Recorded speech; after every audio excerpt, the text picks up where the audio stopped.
I'm standing in front of a news publication known as the Mountain Statesman. In the 1960s, it was called the Grafton Sentinel. A young journalist named Robert Cockrell worked for the newspaper and supposedly had a strange sighting of a sealskin monster. On June 16, 1964, at around 11 p.m., Robert was driving home on Riverside Drive along the Tigert River when he reportedly saw a huge white thing standing on the side of the road in a cleared-off section of grass near the riverbank. He said the creature seemed to have seal-like skin and no discernible head. He didn't see the being move, but insisted that it was alive. Robert got two of his friends to accompany him to the sighting location. They searched along the riverbank but found nothing. The grass where the creature had been seen was supposedly mashed down. They then heard a strange low whistling noise coming from the direction of the river, which seemed to follow them, though they couldn't see what was making the sound. Robert told his editor, and a small story was released on June 18th. And with that, the headless horror, the Grafton monster, was born. Word soon spread and it became a monster hunting sensation. Crowds of people went to the sighting area with weaponry and searched everywhere for the Grafton monster. Over 20 of these searchers said they saw the creature, including at a nearby stone quarry. Each of these supposed witnesses was questioned individually by Robert Cockrell. One teen even suggested the monster might be an escaped polar bear. Police officers also searched the area but found nothing.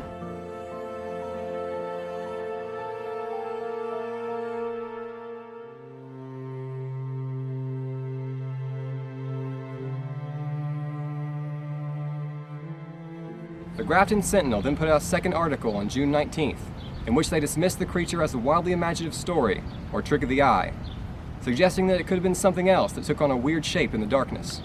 The excitement eventually died down, but Cockrell continued his investigation. He allegedly found other sightings along the Tigert River and into Morgantown, which matched the creature's description, and took place before his encounter. However, he never published the details of his research. He contacted Clarksburg researcher Gray Barker, and exchanged correspondence with him about the case, looking for an explanation. Barker drove to Grafton to interview him, and wrote a rough draft article for a UFO magazine which he never released.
On a less monstrous note, the first Mother's Day celebration was held here on May 10th, 1908, by Anna Jarvis, inspired by her mother Ann Jarvis, who always wanted there to be a day to celebrate motherhood.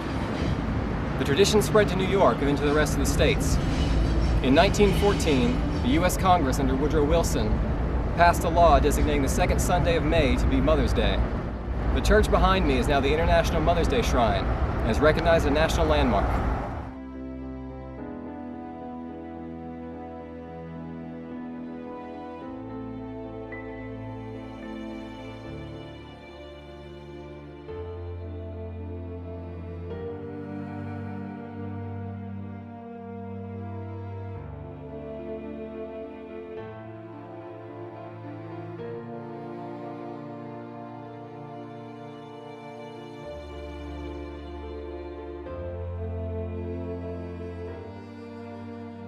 This is the Clarksburg Harris Public Library, which houses the Gray Barker Archive, a collection of his records, notes, and correspondence from his time writing UFO books and articles. Barker began his UFO career in 1952 and died in 1984. In 1995, researcher Mark Hall discovered Gray Barker's unpublished material on the Grafton monster. From there, it was essentially rediscovered and began being written about again. Lauren Coleman wrote about in his book Mothman and Other Curious Encounters in 2002. And Rose Marilyn Golly included in her book Monsters of West Virginia in 2012. It has now been brought up in the TV show Mountain Monsters, and most recently, the video game Fallout 76. It's fair to say the creature has seen a bit of a resurgence after being buried away for a few decades. However, the only material we have to go on are 2 short newspaper articles and research from Gray Barker. Like any good monster story, the credibility rests on the shoulders of the original witnesses. In this case, Robert Cockrell and a group of monster hunters who claim their own eerie encounters in the aftermath. Despite everything, the story of the Grafton monster has somewhat endured as a part of the monster lore of West Virginia. And it just goes to show what kinds of strange things you can find in old newspapers, archives, and libraries.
There are 2 main reasons to suspect this story might be a hoax. One is that the star witness worked for the newspaper. When you research these kinds of stories, that is generally a bad sign. However, we cannot write off the story just because of the witness' occupation. The possibility remains that regardless of his profession, Robert simply saw something that he couldn't quite explain. The second main reason to doubt the legend is the involvement of the ever-mischievous Gray Barker. In this case, he seems to be the only investigator to have talked to the witness, which is once again generally a bad sign. If you study West Virginia folklore, you'll find that Gray Barker seems to have a habit of stretching the truth. But despite this, he was known for his UFO research and wrote books, articles, and newsletters on the subject. This meant that if someone in West Virginia saw something weird or unexplained, if the newspaper or police wouldn't listen, they often went to Gray Barker. Perhaps Robert Cockrell was one such person. Someone had nowhere else to turn to in his search for answers. Barker wrote an article for UFO magazine, claiming that the monster was probably dropped off by a flying saucer to test the atmosphere. It was left unpublished and only discovered decades later in the Gray Barker archive. He might have simply shelved the idea because the case wasn't exactly saucer-related enough for his target audience. Maybe the Grafton monster was simply an honest misidentification by a journalist who couldn't face not knowing what he saw by the riverbank that night. Or maybe it's something truly unexplained and paranormal that human beings only momentarily glimpse. Whatever the case, I think that whenever a small town assembles together to search for a literal monster that they think in all sincerity they might find, it's a noteworthy moment in history.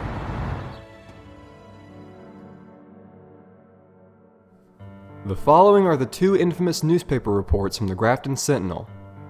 Thursday, June 18th, 1964. Teenage monster hunting party's latest activity on Grafton scene. Want to go monster hunting? If so, just join the roving bands of teenagers who are apparently convinced that a monster exists and is roaming in the section of Riverside Drive near the city stone quarry. Wednesday night, several bands of teenagers armed with flashlights, mallets, crowbars, and the like were reported searching the Riverside Drive area. The description of the alleged Grafton monster sounds suspiciously like that of the recent report of the monster in Michigan, except the Graftons seem a bit bigger in every respect. One teenager said the youths on Wednesday night were searching for a creature 9 feet tall and about 4 feet wide. He said it's agreed that the creature is white, has no discernible head, and emits a weird whistling sound. So far as can be ascertained today, area law enforcement officials have taken no official notice of the reports of the Riverside Drive monster. Several teenagers, none of them identified by name, have reportedly seen the monster, and given fairly tallying reports of its appearance. The tale is even embellished with the theory that the creature was first sighted in the Morgantown area, and arrived in the Riverside area via the Monongahela and Tigert rivers. One youth suggested it might be an escaped polar bear, but offered no suggestions as to where such an animal could have escaped. Friday, June 19th, 1964. Monster result of spring fever, wild imagination. Grafton's alleged monster, reportedly the personification of the active imaginations of a number of teenagers, couldn't have shown up in the Riverside Drive area if he wanted to on Thursday night. Too many teenagers and adults were roaming that section of the city. At approximately 10 p.m., it was reported that cars were almost bumper to bumper along the River Drive, and a large number of cars were pulled off the road to permit joining the area's most popular sport in recent years, monster hunting. Some 20 reports from persons allegedly seeing the monster have been quoted since Tuesday night, when the all-white creature with no discernible head first was reported seen near the city stone quarry. Wednesday night, about 30 teenagers engaged in a monster hunt, but by Thursday night the numbers of teenagers had doubled, and a number of adults had joined in the action. A combination of spring fever, lack of area recreational facilities, and recent publicity given a Michigan town which claims to have a monster which followed people are believed to have laid the basis for the wildly imaginative story about a Grafton monster. A routine check by the Sentinel showed that the monster story may have resulted from the fact that an individual pushing a handcart loaded high with boxes walked along Riverside Drive on Tuesday night. In the half-light of late evening, this person and the loaded handcart apparently took on a weird shape for the persons having just read the story of the Michigan monster. It's fairly certain that monsters don't go around pushing handcarts loaded with boxes.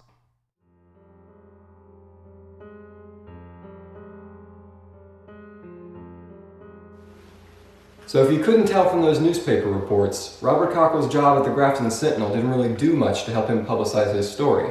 The news editor seemed to be doing everything he could to dismiss the monster and to criticize those looking for it. If the original sighting was indeed an attempt at a publicity stunt from the newsman, it certainly didn't work in his day. I think that this is why he went to Gray Barker, because the news media certainly wasn't taking him seriously. The basis for the legend is pretty much this letter that Robert Cockrell sent to Gray Barker. The majority of the detail of this sighting seems to be told here in this letter. Gray Barker's involvement is the point of contention. To make the argument that this was somehow a publicity stunt from Gray Barker wouldn't make much sense considering it was never published. Why would you go through the effort of creating some elaborate story to then not publish it? So really the only involvement Ray Barker has is that he got the letter and he kept the letter. And this is the heart and soul of the Grafton Monster. This is where it seems that he genuinely wants to know what he saw, that he genuinely saw something mysterious. Any write-up you see of the Grafton Monster pretty much is a paraphrase of this exact letter, of the contents of this letter. It's headed with the Grafton Sentinel header, and it's dated July 10th, 1964. And it goes as follows. Dear Gray, I received your copy of The Unidentified and The Saucerium, and found them most enjoyable reading. Enclosed are two pieces we read on the monster. They are printed on June 18th and June 19th. The creature was first sighted on June 16th. I reviewed the details of the story and came up with the following. Riverside Drive is located on the west side of Grafton. It is a stretch of paved road about 3 miles long. It is secluded, bordered on one side by the Tigert River, and the other by a steep cliff and heavy overgrowth. On the night of June 16th at 11 p.m., I was on my way home and averaging around 50 miles per hour. I know the road well, and the night was clear. I was not overly tired or exhausted, nor was I under any emotional stress. As I was coming down the road, I was negotiating a wide curve. As I came out of the curve, I looked down the mile-long straight stretch ahead. As I glanced up, my high beams picked up a huge white obstruction on the right side of the road, standing between the road and the riverbank on a cleared-off section of grass. After glimpsing the thing, I speeded up to get off that road as soon as possible. My impressions of the beast were, it was between 7 and 9 feet tall. It was approximately 4 feet wide, and had seal-like skin, or covering, which had a sheen to it. It had no discernible head, and did not move as I passed it. This is the only accurate description I can give, since I was deeply frightened by the sight. Although I was tempted to go and lock the doors, it is my business as a reporter to investigate a story and find out the truth. I immediately returned to the town and listened to the aid of two friends of mine, Jerry Morse and Jim Mauser. Together we went back down to look for God knows what. We came to the spot where I had sighted the monster. It was gone. There were no tracks, but the brush around the spot on the riverbank had been mashed down. Although we did not sight the creature, we did hear a low whistling sound coming from the direction of the river. The sound appeared to follow us, but we could never track it down. At this point I would like to say that I am sure it was not a practical joke, nor a figment of my imagination. The next morning I went to work, determined not to mention the incident because people would have a tendency to say I was either crazy or making a hoax. But it was news, and it was my duty to report it, so I gave my editor a rundown of the story and the events covering it. He wrote both accounts of the monster in the paper. As you can see, he was cynical of the monster. In his second story, Monster Result of Spring Fever, he mentions tracking down one account of a monster. It is true that someone mistook the boxes for a monster, but I can assure you this is not what I saw. State, county, and local police were notified of the monster, and made a short routine investigation revealing nothing. Over 100 teenagers first took up the search, and over 20 actually caught glimpses of it. I questioned several of them individually, and found their reports tallying. Adults as well as teenagers report seeing the monster at different times and varying points up the river. Some of these reports I discredited, but others I am inclined to believe. I'm sorry my typing is so sloppy, but I am being pressed for time to get this to Clarksburg in time. I will try to listen to your program if it is entirely possible, and I will continue to enjoy your book. I also hope to meet you sometime in the future when I'm in Clarksburg, and if I can ever be of help to you in the future, please let me know. Yours sincerely, Robert Cockrell. P.S. Good luck on your show. And the show he's referring to is the Long John Neville radio show. You see, back in the day before you had Coast to Coast AM and the hundreds of other podcasts that take this kind of material seriously, back in the day there was Long John Neville. He would bring on authors, investigators, witnesses, and contactees to talk about various anomalies, including UFOs and flying saucers. And so this is the letter Barker sent back, dated July 29th, 1964. Dear Bob, sorry I haven't acknowledged your interesting letter, and thanked you for your help. I received your letter just before I departed for New York. Unfortunately, the Long John show in which I was booked was preempted by the Republican convention until around 3:30 in the morning. I was consequently on only an hour and a half, and after plugging my lecture, which the booking was mainly about anyhow, We just didn't get into the report you provided. I did a taped hour-and-a-half show for an FM station in New York, which will be broadcast sometime this fall, and we did get to discuss the report on the show. Probably I can do a write-up for one of my UFO zines. I think I explained that my own publication, The Saucerian, is no longer active.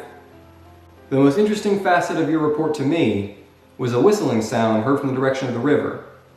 I have a theory, which although isn't generally accepted, is still interesting to me. When rocket ships from the US reach an inhabitable planet, or one which has some sort of reasonably breathable atmosphere, we will at first deposit experimental animals, probably monkeys, on the surface of the planet before getting out ourselves. These specimens will then be carefully retrieved and thoroughly examined to note effects of the alien environment on them. If space people are visiting us now, they might be doing the very same thing. Thus the whistling sound, if one fits it in with this theory, could well be the sound of a flying saucer retrieving the specimen. In this case, the weird-looking monster. I am in Grafton occasionally, usually on evenings at the present time. We'll try to get in touch with you. Meanwhile, whenever you are in Clarksburg, you might give me a ring. And so Barker sends this back saying he wasn't able to mention the Grafton Monster on the Long John Neville show. And he does then go on to write his unpublished material. The unpublished material here is exactly what he talked about there, this whole theory of dropping off a specimen. And it's funny how he mentioned monkeys. I wonder if this theory could be applied to Bigfoot as well. It's a funny idea, as he said, not generally an accepted idea. I, for one, am not really into the whole ET hypothesis, but nevertheless, it's a funny sort of sci-fi idea. But this is what I was talking about when I said he probably shelved the idea because he couldn't spin it to be saucer-related enough. Because he's trying to make the whistling noise into a flying saucer so that he can publish it in flying saucer publications. But the Grafton Monster doesn't really fit in any kind of category you want to put it in. It's not a Bigfoot, it's not, directly related to UFOs because you don't see one in the actual sighting. And so it really is an oddity. And so here I have the unpublished article from Gray Barker, and you can see it's very rough with a lot of the markovers from the typewriter. And the thing about it is, it's not exactly all that interesting. It pretty much says what he said in that letter there, which is that it's some kind of atmosphere testing thing. And so Barker's write-up here is not a bad write-up. It's something that could have been published somewhere, maybe even in Fate magazine or something. It essentially just relays the same details that was told to him in the letter. It's certainly better than what ended up being published in the Grafton Sentinel. Robert Cockrell of the Grafton, West Virginia Daily Sentinel had in his experience as a reporter did legwork on some pretty kooky stories. Although in that relatively well-behaved town, only an occasional burglary, or teenagers caught blowing the fire whistle, was on his hand to excite the readers about the local happenings. On the night of June 16, 1964, however, Cockrell plunged right into an encounter bizarre enough for even the wildest locale, and for once had to interview himself, since he was the first-hand witness. The editor, however, was loath to print the story of the reporter's experience, and instead ran a couple of watered-down, tongue-in-cheek accounts of teenagers chasing a monster. After getting a tip about Cockrell's experience, I drove to nearby Grafton and interviewed the quiet, soft-spoken newsman, a fellow in his middle 20s. And so it goes on to relay the same information. It's a bit redundant to what I've already mentioned here. This article is a sort of a rough draft and was never actually published anywhere, but it very well could have been if Barker had found somewhere to publish it. The ending of the article goes as follows. Are Saucerians dropping experimental animals or monsters among us? To this reporter, this is just as likely as the present suspected visitation of other planetarians. And yes, you heard right, other planetarians is the word he used. Perhaps Gray Barker didn't think that was marketable enough, or that the general saucer public would want to hear that kind of theory, but I don't think that's why he didn't publish it. I think he just didn't have anywhere to publish it, and it kind of just fell through the cracks. So really, at the end of the day, the Grafton Monster is a story that people just dropped the ball on. This is a story that the news didn't want to write seriously about, and that the people who do take these things seriously, the investigators at the time, just didn't have time to focus on. Gray Barker didn't have time to mention it on the radio. He never got an article about it published. This is just something that maybe he thought wasn't, as big as the Flatwoods Monster, the Men in Black, the Mothman. I don't know, but I think it's a good story. I think it's a fascinating tale, and I gotta admit, when I first heard about the Grafton Monster, because of Barker's involvement, because of the guy being a newsman, I was a little bit suspect of it. But at this point, I genuinely think that it could have been either a misidentification or something truly paranormal. So I think The Grafton Monster is a great story, and at first I was hesitant, but at this point I'm willing to welcome it into the West Virginia Pantheon, into the Appalachian Pantheon, and put it there right beside the Mothman, the Flatwoods Monster, and all other beings and lore of Appalachia. So despite his mischief making, you have to begrudgingly thank Ray Barker for saving this letter, and you have to thank the researchers who looked into the archive and rediscovered this. That would be Mark A. Hall, who is a researcher of anomalous animals. And then of course all the other investigators who've done write-ups of this. And now this thing is starting to be on podcasts. A lot of people are looking at it because it's in the video game Fallout 76. People are looking into where that comes from. If you'd like to know what books to read about the Grafton Monster, here is some list of further reading. In 2002, Lauren Coleman does include a brief mention of the Grafton Monster in his book, Mothman and Other Curious Encounters. Though, you have to watch out because in my copy, it's mistakenly listed as 1965 when the Grafton Monster was seen in 1964. So that's a bit of a misprint there. 2012, Monsters of West Virginia by Rosemary Ungali. This is where I first heard about the Grafton Monster. I read this in 2016. And so when you read this, the very first chapter is the Grafton Monster. So when you pick up this book, Monsters of West Virginia, you expect to be reading about, Flatwoods Monster, Mothman, but the very first chapter is the Grafton Monster. And so Rosemary definitely did everything she could to help publicize this story, which had, at the time, fallen by the wayside. And then there's Kurt McCoy, who wrote the book White Things, which also does include a chapter about the Grafton Monster. Finally, 2019, we have The Grafton Monster by George Dudding. And this, to my knowledge, is the only book entirely about the Grafton Monster. Other ones are chapters in other books. It also includes the actual newspaper right there on the pages, as well as some other photos of the location, and is probably the most up-to-date one. It's the most recent. It also includes how they raised money for a Grafton Monster billboard, which then got stolen and then thankfully was returned back. So if you're interested in just the Grafton Monster, it's probably the one to get, although Monsters of West Virginia definitely has a very nice write-up of it, as well as all the other monsters included in there too. And so there's some further reading on the Grafton Monster if you're interested. This is Mothman Historian. Thanks for watching. Search onward, and mountaineers are always free. It should also be noted that several investigators have attempted to contact Robert Cockrell, but he declines to be interviewed about the monster. It's funny, I remember the first time I heard about the Grafton Monster, and it was at the Flatwoods Monster premiere. And I talked about it with the Mothman Historian, as he goes on Twitter. And he was the one that clued me into and he told me about Gray Barker's involvement and all that stuff. So